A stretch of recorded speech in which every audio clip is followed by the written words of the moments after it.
Olá, meu querido aluno, minha querida aluna. Vamos aí para mais uma aula da nossa disciplina de Introdução à Bíblia, aqui no Seminário Teológico Batista de Mato Grosso. É muito bom estar com você mais uma vez, tá certo? Terminamos a nossa aula passada falando sobre o cânon, especialmente o cânon no Antigo Testamento. Você entendeu o significado, você entendeu aí o conceito do termo cânon, e vimos também que há diferença ou duas escolas que estabeleceram o cânon do Antigo Testamento. Vimos aí que em razão dessas escolas, como a escola palestina e a escola de Alexandria, em razão dessas duas escolas, pela sua influência cultural, nós temos aí a diferença básica entre a Bíblia católica e a Bíblia protestante, a diferença dos 7 livros apócrifos acrescidos no cânon palestino, no cânon alexandrino, tá certo? E hoje, dando continuidade aqui à nossa disciplina, nós iremos abordar no conteúdo de hoje, nós iremos verificar essas etapas fundamentais, essenciais de reconhecimento. Como é que se deu o reconhecimento das escrituras, né? Como é que se deu o reconhecimento do cânon, de quais livros deveriam ser inspirados, tá certo?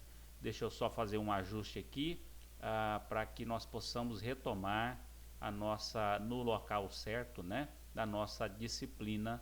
Aqui estamos, vamos lá.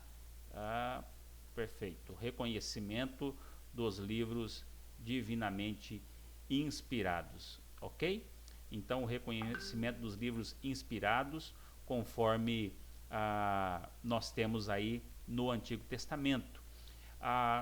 Além do que nós já falamos na aula passada, é importante observar que o cânon ele pode ser definido como um corpo definido ou um corpo estabelecido de literatura sagrada, ou então o cânon é aquele corpo sagrado definitivo de literatura sagrada que foi reconhecido oficialmente como divinamente inspirado e autorizado, né, como digno de autoridade divina.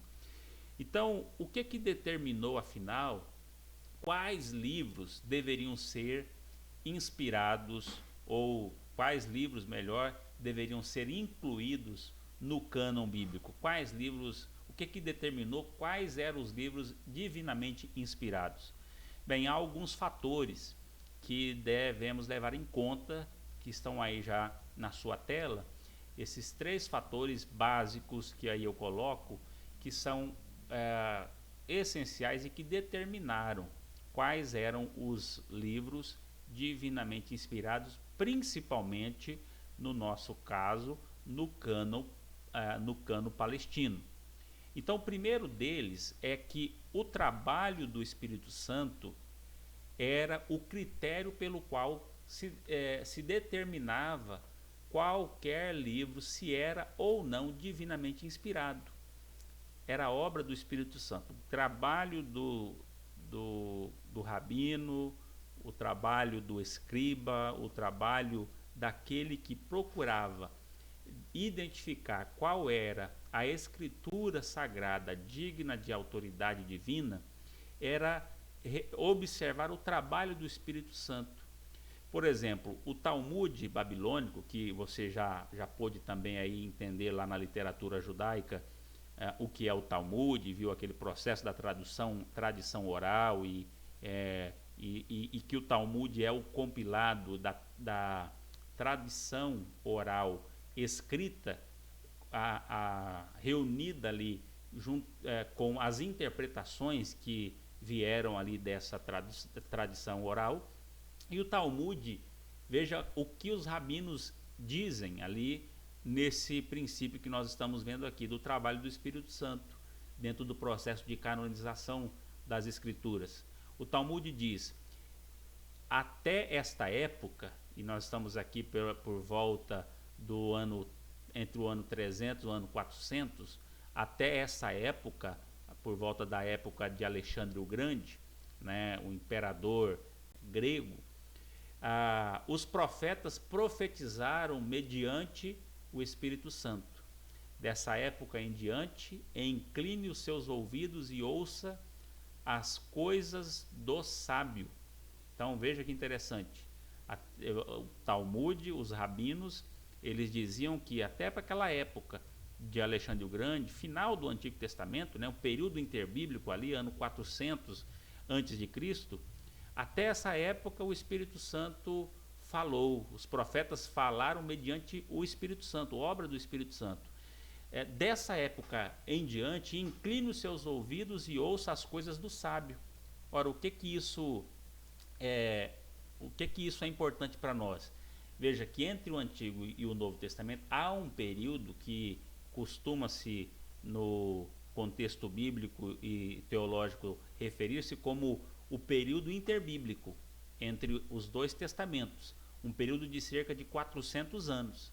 Esse período também é referido por alguns como um período de silêncio. Por quê? Porque não há nesse período revelação bíblica. É um período onde Deus não fala, Deus não revela, não há revelação e inspiração de escrito sagrado digno de autoridade. Então, veja que os rabinos eles vão atestar que nesse período interbíblico deveria-se observar e dar atenção às interpretações que os rabinos davam da lei, né, daquilo que foi ali a escritura do Antigo Testamento. Então isso significa que os profetas estavam habilitados a falar a palavra de Deus por causa da presença do Espírito Santo. Os rabinos aqui, eles reconhecem isso. Até essa época, os profetas falaram mediante o Espírito Santo. Se a gente lê também em Hebreus capítulo 1, verso 1, veja que o escritor vai dizer assim que nos últimos tempos, no passado, Deus nos falou de diversas maneiras pelos profetas. Então Deus falou e falou através dos profetas. Mas nos últimos dias, diz ali em Hebreus 1:1, nos falou por meio do seu Filho. Tá certo? Então veja que entre os profetas e até Jesus há um período de cerca de 400 anos, chamado de período de silêncio, onde não há revelação. Então, a obra do Espírito Santo é o critério pelo qual se determina se um livro é ou não inspirado por Deus. Então, aqui, dentro daquilo que aqui nós falamos, um segundo critério ou um segundo fator a se observar é que somente os escritos em língua hebraica poderiam ser qualificados para o cânon palestino. Então, dentro do contexto da nossa teologia, uma teologia protestante, no cânon palestino não se admitia escritos em outro idioma, a não ser no hebraico e aramaico. Tá? Então a gente vai ter porções aí escritas em aramaico, mas predomina-se o hebraico, tá certo? O livro de Daniel e Esdras, né, por exemplo, foram escritos em aramaico. O cânon alexandrino, que já falamos na aula passada, estava aberto para alguns livros escritos somente em grego, por exemplo, primeiro Esdras, o livro de Tobias, segundo Macabeus, são livros escritos totalmente em grego e que não entram no cânon palestino. Então, primeiro fator, o trabalho do Espírito Santo era critério fundamental para se determinar se um livro era divinamente inspirado ou não. Tem trabalho do Espírito Santo nesse livro? Esse livro transmite autoridade espiritual? Segundo, esse livro foi escrito numa língua hebraica, a língua do povo judeu, do povo de Deus. Um terceiro critério, ou terceiro fator fundamental nessa definição é a autoria profética. Era fundamental que o livro obtivesse ou transmitisse autoridade profética. O que isso quer dizer? Tem que ter sido escrito por um profeta. Visto que a primeira qualificação de um profeta seria a de ser possuído pelo Espírito Santo, para que Deus pudesse falar a sua palavra por meio dele, então, de acordo com esse princípio, o livro precisava ter autoridade profética. Ora, se o trabalho do Espírito Santo era o critério essencial para definir qual livro era inspirado, então o Espírito Santo falava ao povo por meio de profetas, homens de Deus, chamados por Deus, preparados por Deus para este ministério. O profeta é um representante de Deus ao homem, é aquele que fala a palavra de Deus ao homem, né? Eu sempre gosto de comparar profeta e sacerdote. Estão em frentes diferentes, representam pessoas ou personalidades diferentes. O profeta representa Deus diante do homem, fala a palavra de Deus ao homem. O sacerdote representa o homem diante de Deus. Ele presta o sacrifício do homem para com Deus, o culto do homem para com Deus. Ele é intermediário entre eu e Deus. Já o profeta é aquele intermediário entre Deus e o homem. Ele fala da parte de Deus para o homem. Então, assim sendo, o livro deveria revelar essa autoridade profética. Então, de acordo com uma declaração do Talmud, Moisés, Josué, Samuel, Esdras e os profetas receberam o crédito como tendo escrito as composições que lhes foram atribuídas. Então, aquilo que tradicionalmente é atribuído a Samuel, a Moisés, Esdras, é também no Talmud apresentado como sendo estes os autores. Moisés recebeu lá no Talmud o crédito como o autor de Jó, de Samuel, de Juízes e vários outros. Há controvérsias sobre algumas autorias. Por exemplo, quem escreveu o final de Deuteronômio não pode ter sido Moisés, ele não poderia escrever sobre a sua morte. Como é que Moisés teria escrito alguns escritos que não seriam do seu tempo, né? Então, mas há unanimidade acerca de outros. A grande parte de todo o Pentateuco, né, é atribuída a ele. É mais certo que Juízes e Josué tenha sido escrito por outras pessoas. Josué escreveu o seu livro e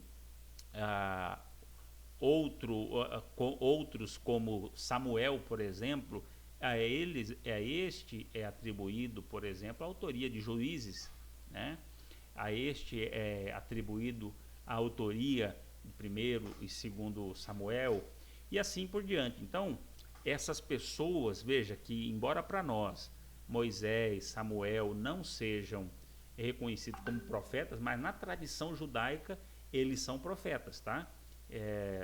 Profeta não é somente aquele que escreveu os livros chamados livros proféticos, mas na tradição judaica, aquele que foi usado por Deus para transmitir a sua mensagem, esse é o personagem que recebe o título de profeta, ok? Então, é importante observar aqui essas características, né? Esses 3 fatores: a autoridade ou o trabalho do Espírito Santo, os livros escritos em hebraico para compor o cano palestino e a autoridade profética como um ofício essencial para ser possuído, guiado, cheio do Espírito Santo para cumprir o ministério de Deus, ok? Então, nós vemos aí nesse sentido que o Antigo Testamento, como nós já vimos também nas aulas passadas, ele está dividido, né, nessas 3 grandes porções, né, a lei, os profetas e os escritos. Lei, profetas e escritos. Vimos aí que na nossa Bíblia, para nós, Pentateuco, históricos, poéticos e proféticos, né? E também vimos a questão do arranjo numérico no Antigo Testamento cristão, 39 livros e no Antigo Testamento ou na Bíblia hebraica 24 livros, e já vimos que a diferença é basicamente no arranjo, na formatação desses escritos aí, tá certo?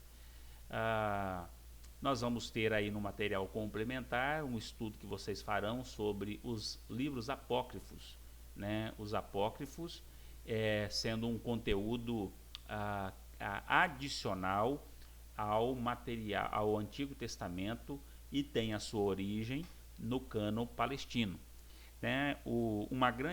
Havia uma grande quantidade de escritos religiosos que foram rejeitados pelos estudiosos, eruditos, rabinos, ali em Jâmnia, naquele concílio que tanto desenvolveu lá a Septuaginta, como também depois de Cristo ali, ele no ano 90 tem aquela definição do cânon do Antigo Testamento. Eles rejeitam uma grande quantidade de escritos religiosos, e esses escritos eram reverenciados por outros grupos, como os palestinos, ou melhor, como os alexandrinos. Então, apócrifos tem um sentido de escritos pseudo-epígrafos, falsos escritos, mas não é que eles eram falsos escritos, eles não eram divinamente inspirados. Apócrifo tem um sentido de secreto ou escondido. Era provável que essa seleção reservada, praticada pelos alexandrinos, que nesse processo, esse tipo de material, somente material maduro espiritualmente, pudesse ser usado ali pelos alexandrinos, um material que para eles transmitia alguma espécie de autoridade. No entanto, é um material que não foi nem no contexto de Alexandria amplamente difundido e utilizado, né? Não caiu no uso popular, e tornou-se um material meio que deixado escondido, excluído, e por isso até esse termo apócrifo traz essa ideia de secreto, escondido, porque apesar de ter o reconhecimento do cânon alexandrino, ele não foi algo que veio ao uso popular como os outros demais livros, mas influenciou na história futura a prática ou a aceitação desses livros. Na Reforma Protestante, enquanto os protestantes seguem o cânon palestino, nós vamos ter a Contra-Reforma por volta de 1630, ou o chamado Concílio de Trento. E o Concílio de Trento, uma das atitudes, uma das definições do concílio foi a de definir o cânon bíblico como contendo os 72 livros, os 72 livros que na Bíblia Católica possuem, os 7 livros a mais.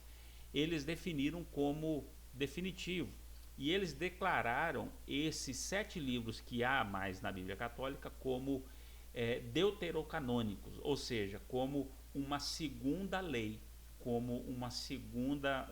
então eles reconhecem ele como dignos de autoridade doutrinária, como dignos de autoridade divina, tá certo? O que não acontece, nunca aconteceu na história, na Bíblia protestante, tá certo? Então, vamos ficando por aqui, e na próxima unidade daremos continuidade ao nosso conteúdo. Que Deus abençoe você.